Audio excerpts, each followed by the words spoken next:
নমস্কাৰ আজি আমি কথা পাতিম ব্লেক মেজিকৰ ওপৰত ব্লেক মেজিক এটো এটা এনেকুৱা বিদ্যা যাৰ জৰিয়তে কাৰোবাক বশীকৰণ কৰিব পৰা যায় আৰু যদি ইয়াৰ বেয়া ব্যৱহাৰ কৰে তেন্তে ইয়াৰ ফলত মানুহৰ মৃত্যু পৰ্যন্ত হ'ব পাৰে এই বিদ্যাৰ বিষয়ে ইন্দ্ৰজাল নামৰ এখন গ্ৰন্থত উল্লেখ কৰা আছে ইন্দ্ৰজাল মানে দেৱৰাজ ইন্দ্ৰৰ মায়াবী জাল কোৱা হয় এই বিদ্যা ৰাৱণেও জানিছিল ৰাৱণে শত্ৰুৰ বাবে ইন্দ্ৰজাল ব্যৱহাৰ কৰিছিল কিয়নো ইয়াৰ দ্বাৰা শত্ৰু ভ্ৰমিত হৈ তেওঁৰ মায়াবী জালত ফসি গৈছিল আৰু তাৰ ফলত তেওঁৰ শত্ৰু নষ্ট হৈ গৈছিল আজি আমি ইয়াৰ ওপৰত সবিশেষ কথা পাতিম মই জানো বহুত সংখ্যক লোকে এই সমূহ বিশ্বাস নকৰে বা ইয়াক অন্ধবিশ্বাস বুলি ভাবে আৰু অন্ধবিশ্বাসৰ নাম দিয়ে কিন্তু এই ভিডিঅ'ত কিছুমান তথ্য আপোনালোকক দিয়া হ'ব যিখিনি শুনিলে হয়তো আপুনিও ইয়াৰ ওপৰত এবাৰ ভাবিবলৈ বাধ্য হ'ব এই ব্লেক মেজিক সাংঘাতিক ধৰণে ভয়ানক হয় ই এটা সুন্দৰ পৰিয়ালক শেষ কৰি দিব পাৰে কেতিয়াবা নিশ্চয় আপুনিও কিছুমান মানুহক এনেকুৱা হোৱা দেখিছে যি বহুত বেছি সফল আৰু কোনো এটা সময়ত কাৰণবিহীনভাৱে তেওঁৰ সকলো হেৰাই যায় পঢ়া শুনাত বহুত ভাল ব্যক্তি এজনেও বহুত কষ্টৰ বিনিময়তো ৰৈ যাবলগীয়া হয় এখন বৈবাহিক সংসাৰ যিখনত বহুত আনন্দ বহুত ভাল ধৰণে হাজবেণ্ড আৰু ওয়াইফ আছিল আৰু বেলেগ মানুহেও কৈছিল যে হাজবেণ্ড ওয়াইফ হলে এনেকুৱা হ'ব লাগে কিন্তু হঠাৎ সেইখন সংসাৰত কাজিয়া মাৰপিট আৰম্ভ হৈ যায় আৰু সেয়া কাৰণ বিহীনভাৱেই হয় বেলেগ মানুহো সেই সমূহ দেখি আচৰিত হৈ যায় যে ইমান ধুনীয়া সংসাৰখনত কি হৈ গ'ল এই যিবোৰ হঠাৎ হয় আৰু যাৰ কোনো উত্তৰ নাথাকে সেই সমূহ হয়তো হ'ব পাৰে ইয়াৰ আঁৰত কোনো বিধি বা ব্লেক মেজিকৰ ছায়া থাকিব পাৰে ব্লেক মেজিক বিভিন্ন প্ৰকাৰৰ ব্লেক মেজিকটো এটা নামহে ইয়াত বিভিন্ন ধৰণৰ কাম হয় ইয়াৰ ওপৰত আজি আমি জানিম আৰু লগতে আপুনি আপোনাৰ পৰিয়ালক ইয়াৰ পৰা কেনেকৈ বচাব পাৰিব সেইটো আজি আমি এইটো ভিডিঅ'ৰ পৰা জানিম ব্লেক মেজিকৰ বিভিন্ন ক্ৰিয়াসমূহৰ মাজত প্ৰথম ক্ৰিয়াটোৱে হৈছে বন্ধন ক্ৰিয়া ইয়াৰ পিছত মাৰণ ক্ৰিয়া ইয়াৰ পিছতেই আহে উচ্চাটন ক্ৰিয়া আৰু শেষত মুঠকৰ্ণী ক্ৰিয়া এই সকলোবোৰ এটা এটাকৈ আমি আজি এইটো ভিডিঅ'ত বুজিম আৰু ইয়াৰ ফলত আপোনাৰ জীৱনত কি প্ৰভাৱ পৰে সেয়াও আমি আজি এইটো ভিডিঅ'ৰ জৰিয়তে জানিম কোনো ব্যক্তিয়ে আপোনাক কেনেকৈ ব্লেক মেজিক কৰিব পাৰে সেইটো আমি এই ভিডিঅ'ৰ জৰিয়তে শিকিম ভিডিঅ'টো শেষলৈকে আপোনালোকে নিশ্চয় চাব আৰু চেনেলটোত যদি প্ৰথমবাৰৰ বাবে আহিছে তেন্তে চেনেলটো ছাবস্ক্ৰাইব কৰিব আৰু ভিডিঅ'টোত এটা লাইক কৰিব আপুনি কেনেকৈ জানিব যে আপোনাৰ ওপৰত কোনোবাই ব্লেক মেজিক কৰোৱাইছে নেকি কিছুমান সিম্পটমছ আছে বা আপুনি অনুভৱো কৰিব পাৰে কিছুমান কথা বাৰে বাৰে বেয়া সপোন দেখা বা ঘৰত থকা সৰু ল'ৰা ছোৱালীয়ে বেয়া সপোন দেখি হঠাতে উঠি অহা হোৱাৰ পৰা ঘৰত যদি কিবা নহয় কিবা শব্দ সঘনে হৈ থাকে এই চাউল চেটিয়াৰ নিচিনা শব্দ বা টিঙত কিবা ধামকে মৰাৰ দৰে এটা শব্দ এবাৰ দুবাৰ হোৱাটো বেলেগ কথা কিন্তু যদি সঘনেই এনেকুৱা হৈ থাকে তেন্তে কিবা এটা নহ'বলগীয়া হৈ আছে বহুত বেয়া এটা গোন্ধ পায় আপুনি কিন্তু ক'ৰ পৰা সেই গোন্ধটো আহিছে আপুনি একো ধৰিব নোৱাৰে এনেকুৱাও হ'ব পাৰে যে আপুনি পিন্ধা কাপোৰ ঘামত বৰ বেয়া গোন্ধাবলৈ লৈছে আগত তেনে গোন্ধ হয়তো নাছিল য'তে ত'তে যদি চিঙা চুলিবোৰ আপুনি বাৰে বাৰে লক্ষ্য কৰে তেতিয়াও জানিব কিবা এটা ভুল হৈ আছে আপুনি ভাবিব পাৰে এই ব্লেক মেজিক কেৱল মিডল ক্লাছ বা লোৱাৰ মিডল ক্লাছৰ মানুহৰ লগতহে হয় নেকি ধনী মানুহ বা মন্ত্ৰীসকল বা ডাঙৰ মানুহবোৰৰ লগত এইবোৰ নহয় নেকি কিন্তু এনে নহয় ইন্দিৰা গান্ধীও এইবোৰৰ শিকাৰ হৈছে এইবোৰৰ বলি হৈছে তেওঁ অটোবায়োগ্ৰাফিত ইয়াৰ উল্লেখ কৰিছে কিন্তু আমি নাজানো তেওঁলোকে কেনেকৈ নিজক এইবোৰৰ পৰা প্ৰটেক্ট কৰে আমি ভাবো তেওঁলোকে এইবোৰ নামানে কিন্তু তেওঁলোকে এইবোৰ আমাৰ দৰে সাধাৰণ জনতাৰ তুলনাত বেছি বিশ্বাস কৰে এতিয়া জানো আহক ব্লেক মেজিক কি ভগৱানে আপোনাৰ জীৱনত অলপ দুখ অলপ সুখ অলপ কষ্ট এনেদৰে লিখি আপোনাৰ ভাগ্যখন বনাই পেলাই আপোনাক পঠিয়াইছে কিন্তু সময়ৰ আগতে আপোনাক কষ্টত ফসাই আপোনাক বৰবাদ কৰা বা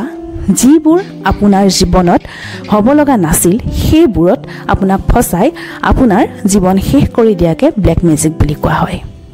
এইবোৰ কাম সাধাৰণতে সেইসকলে কৰে যিসকলে আপোনাক লৈ চলে বা আপোনাৰ উন্নতিত যিসকলৰ সহ্য নহয় নতুবা যিয়ে আপোনাৰ সুখৰ সংসাৰখন শেষ কৰিব বিচাৰে সেইবাবে আমাৰ বয়োজ্যেষ্ঠসকলে আমাক কয় যে কাম হোৱাৰ আগত কাকো জনাব নালাগে নজৰ লাগিব কাম হৈ যোৱাৰ পাছতহে আনক ক'ব লাগে আমি আমাৰ সফলতাকো খোলাখুলিকৈ দেখুৱাব নোৱাৰো চাওকচোন আসলতে এইবোৰ কাম আপোনাৰ ওচৰৰ পাজৰৰ মানুহেই কৰোৱায় যিয়ে আপোনাক ভালদৰে চিনি পায় সেইসকলে কৰোৱায় যিয়ে আপোনাক ভালদৰে চিনি পায় সেইসকলে এই কামসমূহ কৰোৱায় কিয়নো ব্লেক মেজিক কৰোৱাবলৈ আপোনাৰ লগত জড়িত কোনো নহয় কোনো এটা বস্তুৰ প্ৰয়োজন হয় যেনে আপোনাৰ নখ আপোনাৰ চুলি বা আপোনাৰ পিন্ধা কাপোৰ এইসমূহ ব্লেক মেজিকত ব্যৱহাৰ কৰা হয় এতিয়া সেই ক্ৰিয়াকেইটাৰ কথা পাতিম যাৰ বিষয়ে মই আৰম্ভণিতেই কৈছিলোঁ প্ৰথমটো হৈছে বন্ধন ক্ৰিয়া ই এনেকুৱা এটা ক্ৰিয়া যাৰ জৰিয়তে বিবাহ ব্যৱসায় বা চাকৰি আদি বান্ধ মাৰি দিব পৰা যায় এনেকুৱাও হয় আপোনালোকে দেখিছে কোনোবা এজনী ছোৱালী বা কোনোবা এজন ল'ৰা বহুত সুযোগ্য হয় তথাপিতো বিয়া নহয় বা ব্যৱসায় এনেকুৱা এজন মানুহে ব্যৱসায় আৰম্ভ কৰিছিলে সেই ব্যৱসায়টো বহুত ধুনীয়াকৈ চলিছিলে সবৰে মুখে মুখে হৈছিলে তেওঁৰ কথা কিন্তু অলপ দিন চলাৰ পিছতেই ব্যৱসায়টো ৰৈ গ'ল নচলা হৈ গ'ল আৰু তেওঁ বহুত কষ্টও কৰে তথাপিতো কি হৈ যায় ব্যৱসায়টো নচলে এইসমূহ বন্ধন ক্ৰিয়াৰ জৰিয়তে ৰখাই দিয়াও পৰিলক্ষিত হয় এইসমূহ বন্ধন ক্ৰিয়াৰ জৰিয়তে ৰখাই দিয়ে তাৰপিছতে আহিলে মাৰণ ক্ৰিয়া এই ক্ৰিয়াত ইমানেই ভয়ানক যে ই কাৰোবাৰ মৃত্যু কৰাব পাৰে আপোনালোকে চিনেমাত যে দেখে পুতলা এটাক পিন দি খুচে এইবোৰ আচলতে মিছা নহয় সঁচাকৈ এনেকুৱা হয় যে আপোনাৰ স্বৰূপৰ এটা পুতলা বনাই আৰু তাত পিনেৰে খুচি খুচি বা তাত কিবা ক্ৰিয়া কৰি আপোনাক মাৰি পেলোৱাৰো চেষ্টা কৰা হয় ইয়াৰ পিছতে উচ্চাটন ক্ৰিয়া ই আপোনাক ভ্ৰমিত কৰে যদি পঢ়াত আপুনি ভাল বা আপুনি সফল হৈছে নতুবা আপোনাৰ কথা বতৰাত মানুহে আপোনাক প্ৰশংসা কৰে তেতিয়া এইবোৰ কৰে আপুনিও ভাবিব যে মই ইমান কষ্ট কৰিছিলোঁ মইতো সফল হ'বই লাগিছিল কিন্তু নহ'ল উচ্চাটন ক্ৰিয়াই আপোনাৰ পঢ়া শেষ কৰি দিব পাৰে 90% পোৱা শিক্ষাৰ্থীয়েও উচ্চাটন ক্ৰিয়াৰ ফলত ৰিজাল্ট বেয়া কৰিব পাৰে ইয়াৰ পিছতে আহে মুঠকৰণী ক্ৰিয়া ইয়াক বশীকৰণ ক্ৰিয়া বুলিও কোৱা হয় কোনোবা স্ত্ৰী বা পুৰুষে কাৰোবাক নিজৰ জীৱনলৈ আনিবলৈ এই ক্ৰিয়া কৰে এই ক্ৰিয়াৰ বাবে মৌ কাপোৰ চুলি নখ ঘাম বা আপোনাৰ লালতি আদিৰ প্ৰয়োগ কৰা হয় কোনো ত্ৰান্তিকে ফটো বা নামৰ জৰিয়তেও এই ক্ৰিয়া কৰিব পাৰে কিন্তু এই ক্ৰিয়া কৰাজন আৰু এই ক্ৰিয়াৰ বিষয়ে কোৱাজনৰ মাজত বহুতো পাৰ্থক্য আছে ইউটিউব ফেচবুক ইনষ্টাগ্ৰাম যিবোৰত কয় যে বশীকৰণ কৰাই দিম বা এইটো মন্ত্ৰ আপোনালোকে ব্যৱহাৰ কৰক দুদিনত চাব কি হ'ব এইবোৰ নাটক এইবোৰ হৈছে ঢংগী যিসকলে সঁচাকৈয়ে কৰে সেইসকলক আপুনি ইনষ্টাগ্ৰাম বা ইউটিউবত বা ফেচবুকত আপুনি বিচাৰি নাপায়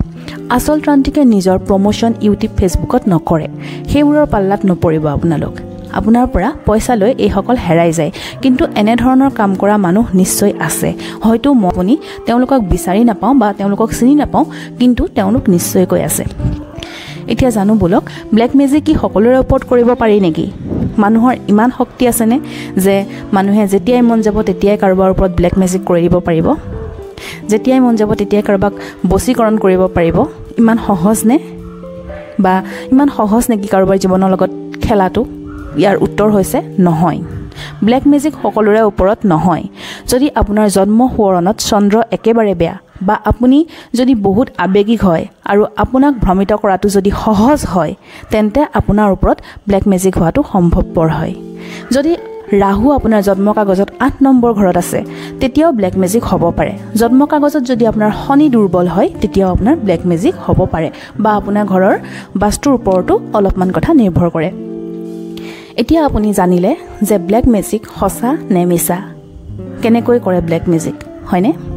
ব্লেক মেজিক কৰিবলৈ কি লাগে এইবোৰৰ বিষয়ে আপুনি এতিয়া জানিলে এতিয়া প্ৰশ্নটো হ'ল যদি আপোনাৰ ওপৰত ব্লেক মেজিক কৰিছে কোনোবাই তেন্তে কি কৰিব যিসকলে ভিডিঅ'টো এইখিনিলৈকে চাইছে সেইসকলক অনুৰোধ কৰিছোঁ আপুনি জনাব কমেণ্টত এনেকুৱা আপোনাৰ লগত হৈছে নেকি বা আপুনি এনেকুৱা কাহিনী শুনিছে নেকি কাৰণ যিসকলে অন্ধবিশ্বাস বুলি কয় সেইসকলে যাতে অৱগত হয় আৰু আপোনাৰ বাবে যদি কাৰোবাৰ উপকাৰ হয় তেন্তে সেই উপকাৰ কৰিব লাগে এতিয়া আমি ৰেমেডিৰ কথা পাতিম যদি এনেকুৱা আপোনাৰ লগত হৈ আছে তেন্তে আপুনি কি কৰিব লাগে যিসকলৰ খোৱা কোনো লেখবান নাই যিসকল লেতেৰাকৈ থাকে মানে চাফ চিকুণ নকৰে কোনো নীতি নিয়ম নামানে জীৱনত যাৰ ভক্তি নাই ভগৱান নামানে আধ্যাত্মিক নহয় মনত যাৰ কোনো পবিত্ৰতা নাই সেইসকলৰ ওপৰত ব্লেক মেজিক কৰাটো সহজ সেইবাবে আপুনি চেষ্টা কৰিব লাগে যে যিকোনো এজন ভগৱান মানে যাক আপুনি মানে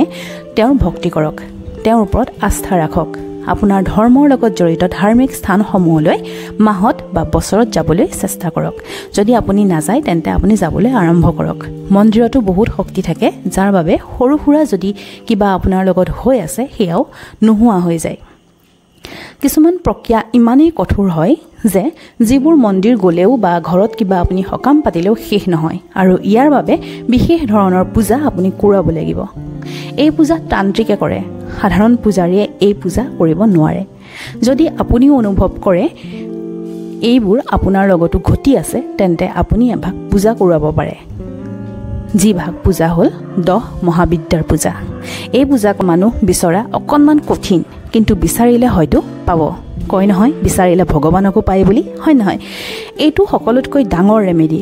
এই 10 মহাবিদ্যাৰ যোনটো পূজা সেইটো হৈছে সকলোতকৈ ডাঙৰ ৰেমেডি। ইয়াৰ উপৰিও আপুনি ঘৰত সদায় সন্ধ্যা সময়ত ধূপ ধূনা চাকি আদি দিব। আমাৰতো সকলোৰে দিয়াই হয়, আপোনালোকে সকলোৱে দিয়ে। আৰু সেই যে ধূনা দিয়ে, সেই ধূনা গোটেই ঘৰতে আপোনালোকে ঘূৰাব। ই কি কৰে, গোটেই ঘৰত যেতিয়া আপুনি ধোঁৱা দিয়ে, এই ধোঁৱাই ঘৰটো আপোনাৰ প্ৰটেক্ট কৰে। যিসকলে ৰুদ্ৰাক্ষ ধাৰণ কৰে সেইসকলৰ ওপৰত এইবোৰ ক্ৰিয়া কৰাটো অসম্ভৱ হৈ পৰে। মহাদেৱৰ ভক্তসকলৰ ওপৰত এইবোৰ কৰাটো অসম্ভৱ। কিছুমান ব্ৰেচলেট আছে যিবোৰ আপুনি পিন্ধিব পাৰে। সেই ব্ৰেচলেটসমূহ পিন্ধিলেও আপোনাৰ ওপৰত ব্লেক মেজিক কৰাটো অলপমান কঠিন হৈ পৰে। সেই ব্ৰেচলেটসমূহৰ ভিতৰত হৈছে পিকাছো, জেস্পাৰ আৰু এমেথিষ্ট ব্ৰেচলেট। 2ডাল আপুনি পিন্ধিব পাৰে, নতুবা আপুনি এডালো পিন্ধিব পাৰে। আপুনি যিখিনি কথা ক'লোঁ সেইখিনিৰ ভিতৰত কিবা এটা কথা অনুভৱ কৰিছে তেনেহ'লে আপুনি কমেণ্ট বক্সত কমেণ্ট কৰি জনাব। আৰু তেনেকুৱা যদি কিবা কাহিনী আপুনি শুনিছে জানে, আপুনি কমেণ্ট বক্সত কমেণ্ট কৰি জনাব। আৰু এইটো ভিডিঅ'ত লাইক কৰক, চেনেলটো ছাবস্ক্ৰাইব কৰক। আজিলৈ আহিছোঁ, ভিডিঅ'টো ইমানেই শেষ হৈছে। আকৌ এটা নতুন ভিডিঅ'ৰ সৈতে লগ পাম, তেতিয়ালৈ হৰ হৰ মহাদেৱ।